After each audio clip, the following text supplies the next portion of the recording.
Hi friends, ಎಲ್ಲರಿಗೂ ನಮಸ್ಕಾರ. ನಾನಿವತ್ತು ಮನೆಯಲ್ಲೇ ಬಿಸಿಬೇಳೆಬಾತ್ ಪೌಡರ್ ಯಾವ ಥರ ಮಾಡೋದಂತ ತೋರಿಸ್ತಾ ಇದ್ದೀನಿ. ನೋಡೋಣ ಬರ್ರಿ.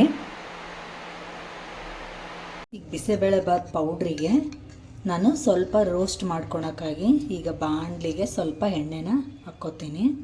ಈಗ ಆಗಲೇ ನಾನು ಸ್ವಲ್ಪ 1-2 ಸ್ಪೂನ್ ಹಾಕಿದ್ದೆ. ಈಗಿನ್ನೂ 1-2 ಸ್ಪೂನಷ್ಟು ಹಾಕ್ತೀನಿ. ಸ್ವಲ್ಪನೇ ಹಾಕ್ಕೊಳ್ರಿ. ಈಗ ನಾನು ಈ ಥರ ಸ್ಪೂನಿಂದ ಅಳತೆನ ಕರೆಕ್ಟಾಗಿ ಹಾಕಬೇಕು. ನಾನೀಗ ಈ ಥರ ಸ್ಪೂನ್ ತೊಗೊಂಡಿದ್ದೀನಿ. ನಾನೀಗ ಈ ಥರ ಸ್ಪೂನಲ್ಲಿ ಒಂದು ಅರ್ಧ ಸ್ಪೂನಷ್ಟು ಸಾಸಿವೆನ ಹಾಕ್ತೀನಿ. ಈಗ ಅರ್ಧ ಸ್ಪೂನಷ್ಟು ಮಾತ್ರ ಹಾಕ್ತೀನಿ. ನಾನು ಫುಲ್ ಸ್ಪೂನ್ ತೊಗೊಂಡಿದ್ದೀನಿ. ಈಗ ನಾನು ಇಷ್ಟು ಹಾಕಲ್ಲ, ತೋರಿಸ್ತೀನಿ. ನಾನೀಗ ಇಷ್ಟು ಮಾತ್ರನೇ ಹಾಕ್ತೀನಿ. ಈಗ ಗ್ಯಾಸ್ ಆದಷ್ಟು ಸ್ಲಿಮ್ಮಲ್ಲೇ ಇಟ್ಕೊಂಡು ಎಲ್ಲ ಪದಾರ್ಥಗಳನ್ನ ಚೆನ್ನಾಗಿ ಫ್ರೈ ಮಾಡ್ಕೋಬೇಕು. ಇದೇನು ಚಟಪಟ ಅನ್ನೋ ಅವಶ್ಯಕತೆ ಇಲ್ಲ, ಸ್ವಲ್ಪ ಬಿಸಿ ಆದರೆ ಸಾಕು. ಇದು ಸ್ವಲ್ಪನೇ ಬಿಸಿ ಆಗಲಿ. ಗ್ಯಾಸ್ ನೀವು ಒಂದೇ ಅಳತೆಯಲ್ಲೇ ಇಟ್ಕೊಳ್ರಿ. ಗ್ಯಾಸ್ನ ನೀವು ಭಾಳ ಜೋರು ಮಾಡೋದು ಸಣ್ಣ ಮಾಡೋದು ಮಾಡ್ಕೋಬೇಡ್ರಿ. ಈಗಿದು ಬಿಸಿ ಆಗಕತ್ತೈತೆ. ನಾನೀಗ ಅದೇ ಸ್ಪೂನ್ ಅಳತೆಗೆ ಅದೇ ಸ್ಪೂನ್ ಅಳತೆಯಿಂದ ನಾನು ಈಗ ಉದ್ದಿನಬೇಳೆನೂ ಹಾಕ್ತೀನಿ. 2 ಸ್ಪೂನು ಉದ್ದಿನಬೇಳೆ ಹಾಕ್ತೀನಿ. ಈಗ ನಾನು 2 ಸ್ಪೂನು ಉದ್ದಿನಬೇಳೆ ಹಾಕ್ತೀನಿ. ಈ ಉದ್ದಿನಬೇಳೆನೂ ಸ್ವಲ್ಪ ಚೆನ್ನಾಗಿ ಫ್ರೈ ಆದಮೇಲೆ ಮತ್ತೆ ನೆಕ್ಸ್ಟ್ ಸೇರಿಸೋಣ. ಈಗ ಈ ಥರ ಸ್ವಲ್ಪ ಫ್ರೈ ಆದಮೇಲೆ ಮತ್ತೆ ನಾನು ಅದೇ ಸ್ಪೂನ್ಲಿಂದ 2 ಸ್ಪೂನಷ್ಟು ನಾನು ಕಡಲೆಬೇಳೆನೂ ಹಾಕ್ತೀನಿ. ಈಗ ಅದೇ ಸ್ಪೂನಿಂದ ನಾನು 2 ಸ್ಪೂನಷ್ಟು ಕಡಲೆಬೇಳೆನ ಹಾಕ್ತೀನಿ. ಇದು ಉದ್ದಿನಬೇಳೆ ಕಡಲೆಬೇಳೆ ಸ್ವಲ್ಪ ಫ್ರೈ ಆಗಲಿ. ಯಾಕಂದರೆ ಇವು ಕಾಳು ಸ್ವಲ್ಪ ದಪ್ಪ ಇರೋದ್ರಿಂದ ಫ್ರೈ ಆಗೋಕ್ಕೆ ಟೈಮ್ ತೊಗೋತಾವ. ಅದಕ್ಕಂತ ಇವನ್ನ ಫಸ್ಟಿಗೆ ನಾವು ಫ್ರೈ ಮಾಡ್ಕೊಂಡ್ಬಿಡೋಣ್ರಿ. ಚೆನ್ನಾಗಿ ರೋಸ್ಟ್ ಆಗಲಿ. ಇದು ಇಲ್ಲಾಂದರೆ ಹಸಿ ಸ್ಮೆಲ್ಲು ಹಂಗೆ ಇರುತ್ತೆ. ನಾವು ಪೌಡರ್ ಮಾಡಿದಾಗ ಟೇಸ್ಟ್ ಅಷ್ಟೊಂದು ಸರಿಗೆ ಬರಲ್ಲ. ಅದಕ್ಕಂತ ಇದನ್ನು ನಿಧಾನಕ್ಕೆ ನಾವು ಫ್ರೈ ಮಾಡ್ಕೊಳ್ಳೋಣ್ರಿ.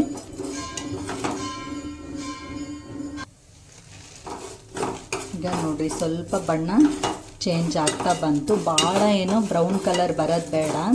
ಈಗ ನಾವು ಎಲ್ಲ ಫ್ರೈ ಮಾಡೋದ್ರಾಗ ಅದು ಅಲ್ಲಿಗೆ ಸರಿ ಹೋಗ್ಬಿಡುತ್ತೆ. ಎಲ್ಲ ಕಲರ್ ಚೆನ್ನಾಗೇ ಬರುತ್ತೆ ಲಾಸ್ಟ್ ಟೈಮಿಗೆ. ಈಗಿದು ಫ್ರೈ ಆಗೈತಲ್ಲ. ಈಗ ನೆಕ್ಸ್ಟ್ ನಾನು ಇದಕ್ಕೆ ಮಸಾಲ ಈಗ ಧನಿಯಾನ ಸೇರಿಸೋಣ. ಇದೇ ಸ್ಪೂನಿಂದ ನಾನೊಂದು 5 ಸ್ಪೂನಷ್ಟು ಧನಿಯಾನ ಹಾಕ್ತೀನಿ. ಈಗ ನಾನು ಅಳತೆ ಮಾಡಿ ಇಟ್ಕೊಂಡಿದ್ದೆ 5 ಸ್ಪೂನಷ್ಟು ನಾನು ಧನಿಯಾನ ಸೇರಿಸ್ತೀನಿ. ಈಗ ಇದು ಸ್ವಲ್ಪ ಚೆನ್ನಾಗಿ ಫ್ರೈ ಆಗಲಿ. ಈಗ ನಾನು ಇದರ ಜೊತೆಗೇನೆ 2 ಇಂಚಷ್ಟು ಚಕ್ಕೆನ ಹಾಕ್ತೀನಿ. ಮತ್ತು 3 ಏಲಕ್ಕಿ ಮತ್ತು 10ರಷ್ಟು ಲವಂಗನ ಸೇರಿಸ್ತೀನಿ. ಲವಂಗ ನಾನು ಏಲಕ್ಕಿ ಮತ್ತು ಚಕ್ಕೆನ ಹಾಕಿದ್ದೀನಿ. ಈಗ ಇದಿಷ್ಟು ಚೆನ್ನಾಗಿ ಫ್ರೈ ಆಗಲಿ. ಯಾವುದೇ ಕಾರಣಕ್ಕೂ ನೀವು ಗ್ಯಾಸ್ ಭಾಳ ಜೋರು ಇಡಬೇಡ್ರಿ. ಸ್ಲಿಮ್ಮಲ್ಲೇ ಇಟ್ಕೊಂಡು ನೀಟಾಗಿ ಹುರಿರಿ. ಈಗ ನಾನೊಂದು 1/4 ಸ್ಪೂನಷ್ಟು ಮೆಂತೆನ ಹಾಕ್ತೀನಿ. 1/4 ಸ್ಪೂನಷ್ಟು ಮೆಂತೆ ಏನು ಜಾಸ್ತಿ ಹಾಕೋ ಅವಶ್ಯಕತೆ ಇರಲ್ಲ, ಸ್ವಲ್ಪನೇ ಹಾಕ್ರಿ. ಇಲ್ಲಾಂದರೆ ಭಾಳ ಕಹಿ ಅನಿಸುತ್ತೆ.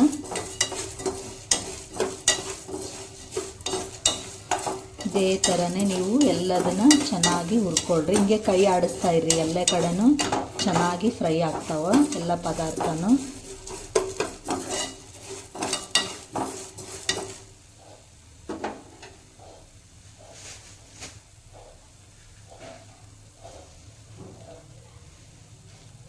ಈಗ ನಾನೊಂದು 3-4 ಕಡ್ಡಿಯಷ್ಟು ಕರಿಬೇವನ್ನು ಇದಕ್ಕೆ ಹಾಕ್ತೀನಿ.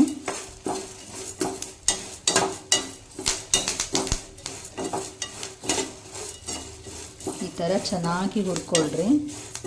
ಹುರ್ಕೊಳೋದ್ರಲ್ಲಿ ನೀವು ಆವಾಗಲೇ ಉರಿತಾನೆ ನಿಮಗೆ ಘಮ ಗೊತ್ತಾಗುತ್ತೆ ಎಷ್ಟು ಚೆನ್ನಾಗಿ ಇದು ಘಮ ಬರ್ತಾ ಇದೆ ಅಂತ. ನೋಡಿರಿ ಕಲರೂ ಎಷ್ಟೋ ಚೇಂಜ್ ಆಗಿದೆ ಈಗ.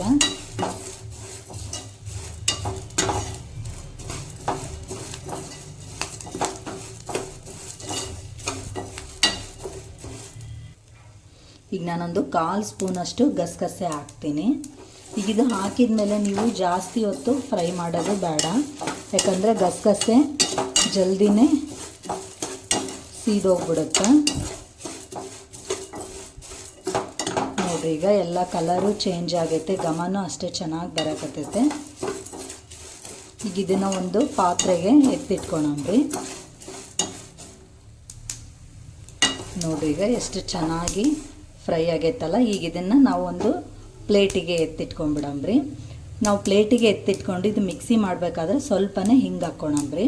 ನಿಮ್ಗೆ ಇನ್ನೂ ಇದರಲ್ಲೇ ಹಾಕಿ ಹಿಂಗೆ ಫ್ರೈ ಮಾಡ್ಬೇಕು ಅನಿಸಿದ್ರೆ ನೀವು ಇದರಲ್ಲೇ ಹಾಕಿ ಆದ್ರೂ ಫ್ರೈ ಮಾಡ್ಕೋಬೋದು. ನಾನಿದು ಬಾಣಲಿ ಬಿಸಿ ಇರೋದ್ರಾಗೆ ನಾನು ಹಿಂಗೆ ಹಾಕಿ ಇಡ್ತೀನಿ.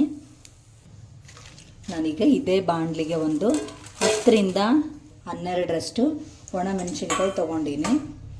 ನೀವು ಸ್ವಲ್ಪ ಒಂದು 5ರಿಂದ 6 ಬ್ಯಾಡಗಿ ಮೆಣಸಿನ್ಕಾಯಿ ಹಾಕಿ ಒಂದು 4 ಗುಂಟೂರು ಮೆಣಸಿನ್ಕಾಯಿ ಹಾಕಿದ್ರೂ ನಡೆಯುತ್ತಾ. ನಿಮ್ಗೆ ಖಾರ ಅಷ್ಟೊಂದಾಗಿ ಆಗಂಗಿಲ್ಲ, ಆಮೇಲೆ ಕಲರು ಚೆನ್ನಾಗಿ ಬರುತ್ತೆ. ಈಗ ಈ ಥರ ಇದನ್ನು ನೀಟಾಗಿ ಫ್ರೈ ಮಾಡ್ಕೊಳ್ರಿ. ಇದಕ್ಕೇನು ಎಣ್ಣೆ ಹಾಕೋ ಅವಶ್ಯಕತೆ ಇರಲ್ಲ, ಸುಮ್ಮನೆ ಹಾಗೆ ನೀವು ಫ್ರೈ ಮಾಡ್ಕೊಳ್ರಿ.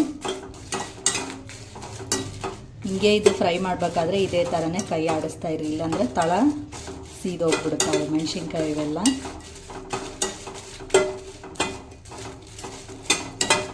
ಈ ಥರ ಬಿಸಿಬೇಳೆಬಾತ್ ಪೌಡರು ಮನೆಯಲ್ಲೇ ಮಾಡ್ಕೊಳ್ರಿ. ನೀವು ಪ್ಯಾಕೆಟ್ ತೊಗೊಂಬಂದು ಮಾಡೋಕ್ಕಿಂತ ಈ ಥರ ನೀವು ಮನೆಯಲ್ಲೇ ಮಾಡಿಕೊಂಡು ಒಂದು ಏರ್ ಕಂಟೈನರ್ ಬಾಕ್ಸಲ್ಲಿ ಹಾಕಿಟ್ಕೊಂಡ್ರೆ ನೀವು ಯಾವಾಗ ಬೇಕು ಅನ್ನಿಸ್ದಾಗ ಅವಾಗ ನೀವು ಬಿಸಿಬೇಳೆಬಾತು ಮಾಡ್ಕೊಂಡು ತಿನ್ಬೋದು.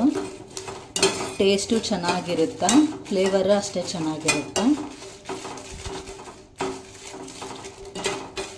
ನೋಡಿರಿ ಈಗ ಬಿಸಿ ಆಗಕತ್ತಾವ ಇವು. ಇನ್ನೊಂದು ಸ್ವಲ್ಪ ಹಿಂಗೆ ಹುರ್ಕೊಳಮ್ರಿ.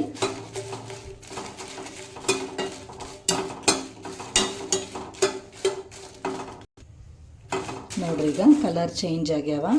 ಈಗ ಇದನ್ನು ಒಂದು ಪ್ಲೇಟಿಗೆ ತೆಗೆದು ಇಟ್ಕೊಳಮ್ರಿ. ಇದು ತಣ್ಣಗಾದ್ಮೇಲೆ ಮಿಕ್ಸಿಗೆ ಹಾಕಿ ಪೌಡ್ರ್ ಮಾಡ್ಕೊಳಮ್ರಿ. ಈಗ ಗ್ಯಾಸ್ ಬಂದ್ ಮಾಡ್ತೀನಿ. ಈಗ ಇದನ್ನೊಂದು ಪ್ಲೇಟಿಗೆ ತೆಗೆದು ತಣ್ಣಗಾಗಕ್ಕೆ ಬಿಡೋಣ.